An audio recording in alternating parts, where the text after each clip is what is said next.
Ketika she is the impact player.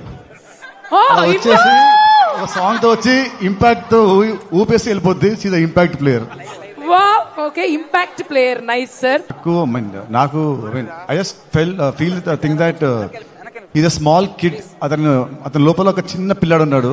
అందుకే ఆ ground లో పిల్లలాగా డాన్సులు కానీ ఇవి కానీ, అండ్ ఇవాళ కూడా మా ప్రమోషన్లు కానీ షూట్లు కానీ, like a small child at heart. So that's what makes him be very like genuine soul. Wow, wow, sweet, very nice. Yeah. I also think he's a prankster. That is a secret. Oh, he does pranks. So ammo ante meer like you won't even realize, but మామూలుగా నడిచే కొద్ది ఏమైనా టప్పని కొట్టేసి వెళ్ళిపోతారు. So he's nobody will know. Oh, okay. Proper prankster. ఒక చిన్న పిల్లాడి మనస్తత్వంతో పాటు ఒక కొంటె కృష్ణుడు కూడా ఉన్నారనమాట. అంటే అటెళ్ళద్దా? ఓకే సరే, అటెళ్ళను. Very nice, thank you so much.